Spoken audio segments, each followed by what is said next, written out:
Hello friends. आज जो video है आपके सामने वो है पास्ट परफेक्ट का। टेंस की इस श्रृंखला में आज हम लोग पास्ट परफेक्ट की चर्चा को लेकर हैं। अब इसमें देखिए, हर टेंस में हम 6 हेड्स में चर्चा कर रहे हैं। पास्ट परफेक्ट की भी चर्चा 6 हेड्स में होने जा रही है, उसको आप देखिए। पहला है हमारा इंट्रोडक्शन। इंट्रोडक्शन में मैं बार बार कहता हूं कि एक सटीक जानकारी कि आखिर किस कॉन्टेक्स्ट में इस टेंस का प्रयोग होगा, क्योंकि होता यह है कि बहुत बार लोग सब कुछ जानते हुए भी कॉन्टेक्स्ट की क्लैरिटी नहीं रहने से उस टेंस के वाक्य को उस वाक्य को दूसरे टेंस में बोल जाते हैं। मतलब उस कहने का मतलब उस सिचुएशन नहीं था वैसे वाक्य के बोले जाने की, लेकिन चूंकि उसका कंसेप्ट क्लियर नहीं है तो वो लोग बोल जाते हैं। ऐसी गलतियां बहुत होती है लोगों से, यहाँ आपको थोड़ा सचेत रहना है। अब देखिए इंट्रोडक्शन में ये जो टेंस है हमारा पास्ट परफेक्ट, ये ऐसे कार्यों के लिए प्रयोग में लाया जा सकता है जिसमें पास्ट में दो घटनाएं घटती हों और एक घटना के बाद दूसरी घटना घटती हो। जब पास्ट में दो घटनाएं घटे और एक के बाद दूसरी घटे तो पहली वाली जो घटना है उसके लिए हम पास्ट परफेक्ट का उपयोग करते हैं। मतलब पास्ट परफेक्ट पास्ट नहीं है, पास्ट ऑफ द पास्ट है या पास्ट इन द पास्ट है। जैसे जैसे हमारे यहां में लिखा आई हैड रिटन, ये तो आपकी सुविधा के लिए लिखा है हमने, लेकिन जब उस कॉन्टेक्स्ट को लेकर मैं लिखूंगा तो ये तो था कि मैंने लिखा था आई हैड रिटन, लेकिन क्लैरिटी के लिए मुझे कहना चाहिए कि उसके लिखने के पहले मैं लिख चुका था, तो I had written before he wrote. उसके आने के पहले मैं जा चुका था, तो जाने का काम पहले हुआ। तो हमको इसको पास्ट परफेक्ट से वेट करना होगा कि I had gone before he came. उसके आने के पहले मैं जा चुका था, I had gone before he came. उसके लिखने के पहले मैं लिख चुका था, तो I had written before he wrote. तो सिचुएशन तो वही है, लेकिन हम ये वो वाला पोर्शन अभी छोड़ दे रहे हैं। कंसेप्चुअल क्लैरिटी हो गई। अब हम इसको दूसरा पार्ट के अलावे हम बोल रहे हैं कि इसको तो पहले जान लीजिए आप, फिर कंटेक्चुअल मामला है उसको आप जोड़ के अपना इस्तेमाल करिएगा। तो ये हमारा हो गया इंट्रोडक्शन। दूसरा हमारा है हेल्पिंग वर्ब, ये है हैड ही हेल्पिंग वर्ब है जो प्रयोग होता है इस टेंस में। उसके बाद है मेन वर्ब V3 है, याद रखिएगा V3 मतलब ये है हमारा मेन वर्ब। रिटन होगा राइट का, जो राइट से ही मैं आपको टेंस पढ़ा रहा हूं, बता रहा हूं आपको। अब यहाँ देखिए आइडेंटिफिकेशन हिंदी से कैसे करेंगे आप। तो जैसे चुका था, चुके थे, चुकी थी। मैं पढ़ चुका था, वे लोग जा चुके थे, वे लोग खा चुके थे, वो आ चुकी थी।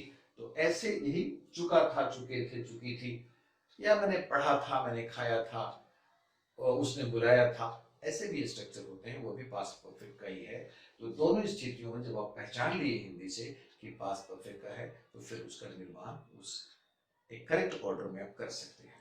फिर बच्चे पूछते हैं कि इंग्लिश से कैसे पहचानेंगे इसको। तो सब्जेक्ट के बाद हेल्पिंग वर्ब हैड अगर होगा और उसके बाद V3 हो, तो आप सीधे उसको समझिए कि पास्ट परफेक्ट का सेंटेंस है। Subject plus HV means had plus V3 means इसमें रीजन। अब यहां आ जाइए। अब जो पांचवा हेड है हमारा, उसका अफर्मेटिव स्ट्रक्चर बोर्ड पर लिखा हुआ है, वो है हमारा देखिए order of the sentence. Structure means order of the sentence. कैसे आप लिखेंगे? ऑर्डर है सब्जेक्ट, उसके बाद हैड, उसके बाद V3। तो I had written, we had written, you had written, you had written, he had written, she had written, Mohan had written and they had written। ये हमारा अफर्मेटिव स्ट्रक्चर हुआ। मैं लिख चुका था, हम लोग लिख चुके थे, तुम लिख चुके थे, तुम लोग लिख चुके थे, वह लिख चुका था, वह लिख चुकी थी, मोहन लिख चुका था और वे लोग लिख चुके थे। ये हमारा हो गया अफर्मेटिव।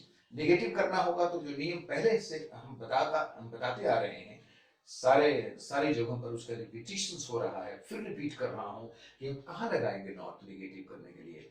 नॉट हम लगाएंगे हेल्पिंग वर्ब में। इस टेंस का हमारा हेल्पिंग वर्ब कौन सा है? हैड। तो हैड में नोट लगेगा। तो यहाँ हम क्या करेंगे? आई अगर हम एब्रिज कर रहे हैं कॉन्ट्रैक्ट फॉर्म में, तो होगा I hadn't written, we hadn't written, you hadn't written, you hadn't written, he hadn't written, she hadn't written, Mohan hadn't written, they hadn't written। अगर हम उसको कॉन्ट्रैक्ट नहीं कर रहे हैं तो नेगेटिव में हमारे स्ट्रक्चर पर कोई फर्क नहीं पड़ता। हम ऐसे भी लिख सकते हैं, बोल सकते हैं I had not written, we had not written, you had not written, you had not written, he had not written, she had not written, Mohan had not written, they had not written. हम ऐसा कर सकते हैं। फर्क होता है negative interrogative में। Negative में कोई फर्क नहीं होता। आप एब्रिज करें मतलब कॉन्ट्रैक्ट फॉर्म में लिखें या आप अलग अलग करें। अब अगर इंट्रोगेटिव करना है तो बस हेल्पिंग वर्ब को बाहर ले आइए। Had I written, had we written, had you written, had you written, had you written, had she written, had Mohan written, had they written. क्या मैंने लिखा था, क्या हम लोगों ने लिखा था, क्या तुमने लिखा था, क्या तुम लोगों ने लिखा था, क्या उसने लिखा था, क्या उसने लिखा था, क्या मोहन ने लिखा था, क्या उन लोगों ने लिखा था। इंट्रोगेटिव हो गया। नेगेटिव इंट्रोगेटिव अगर करना है आपको तो क्या होगा, तब दो स्थितियां यहां बनेगी। आप देखिएगा, एक कॉन्ट्रैक्टेड फॉर्म का, एक अलग अलग। जैसे hadn't I written, hadn't we written, hadn't you written, hadn't you written, hadn't she written, hadn't she written, hadn't Mohan written and hadn't they written। ये तो हमारा कॉन्ट्रैक्टेड फॉर्म में हो गया। अब इसके बाद अगर हम चाहें कि हम कॉन्ट्रैक्टेड फॉर्म में न बोलें, अलग अलग कर दें, कर दीजिए आप, कोई हर्ज नहीं, वो भी ग्रामेटिकली अलाउड है, करेक्ट है वो भी स्ट्रक्चर। तो क्या होगा, जब अलग करेंगे तो हैडंट को अलग करेंगे, हैड नॉट को तो बीच में सब्जेक्ट आ जाएगा, तो आएगा had I not written, had we not written, had you not written, had you not written, had he not written, had she not written, had Mohan not written, had they not written. हो गया, कॉन्ट्रैक्टिव form में भी हो गया, अलग अलग भी हो गया। क्या मैंने नहीं लिखा था, क्या हम लोगों ने नहीं लिखा था, क्या तुमने नहीं लिखा था, क्या तुम लोगों ने नहीं लिखा था, क्या उसने नहीं लिखा था, क्या उसने नहीं लिखा था, क्या मोहन ने नहीं लिखा था, क्या उन लोगों ने नहीं लिखा था। हिंदी भी हो गई, सारे की अंग्रेजी भी हो गई। ये हमारा स्ट्रक्चर है और ये बहुत इंपॉर्टेंट पार्ट होता है। इस पर हम लोगों को काफी ध्यान देने की जरूरत है। अब इस तमाम जानकारियों के बाद हम एग्जाम्पल्स में प्रवेश कर रहे हैं। उस तरफ आपका ध्यान खींचते हुए मैं कुछ एग्जाम्पल दे रहा हूं, जो सारा एग्जाम्पल पास्ट परफेक्ट पर ही आधारित होगा। अब जैसे मैं कह रहा हूं कि क्या तुमने बोला था, हैड यू स्पोकन। तुमने क्या बोला था, व्हाट हैड यू स्पोकन। और तुमने क्यों बोला था, व्हाई हैड यू स्पोकन। तुमने किसके विषय में बोला था, about whom had you spoken। तुमने किसके खिलाफ बोला था, against whom had you spoken। उसके बाद कॉम्प्लेक्स सेंटेंस आ रहा है, उसको देखिए। मैं जानता हूं कि तुमने क्या बोला था, I know what you had spoken. मैं नहीं जानता हूं कि तुमने क्या बोला था, I don't know what you had spoken. तो ये हो गया। अब इसके बाद आगे बढ़िए और इसी कॉम्प्लेक्स की कड़ी में आगे का सेंटेंस देखिए, वो है कि लीजिए आप वो स्ट्रक्चर जिसमें है कि भाई दैट का प्रयोग कैसे होगा। दैट के बारे में बता दूं कि की के बाद अगर कोई भी इंट्रोगेटिव वर्ड नहीं है तो दैट ही का प्रयोग होता है। जैसे मैं जानता हूं कि तुम क्या बोलते हो, तो इसमें दैट नहीं लगेगा। लेकिन मैं, क्या तुम जानते हो कि मैं बोलता हूं, की के बाद देखिए कोई इंट्रोगेटिव वर्ड नहीं है। क्या तुम जानते हो कि मैं बोलता हूं, तो do you know that I, क्या तुम जानते हो कि मैंने बोला था, do you know that I had spoken. क्या तुम नहीं जानते हो कि मैंने बोला था, तो don't you know that I had spoken.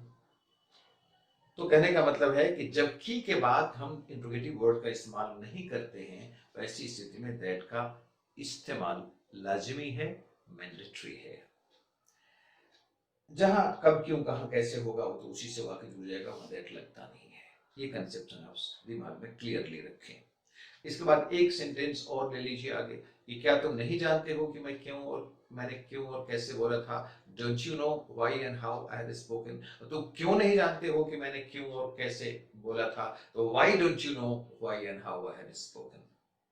तो इस तरह से 11-12 सेंटेंसेस देकर के, जो इसी पर पास्ट परफेक्ट पर ही आधारित सेंटेंस था, हमने एग्जाम्पल के कॉम्प्लेक्स और सिंपल सेंटेंस को भी आपके जहन में रखना चाहा, ताकि आप किसी तरह की भूल न करें और एग्जामिनेशंस में इससे जुड़ा हुआ कोई एरर फाइंड करने को हो, स्पॉटिंग एरर में मामला आ जाए, तो इस सबसे आप आसानी से निकल पाए उससे।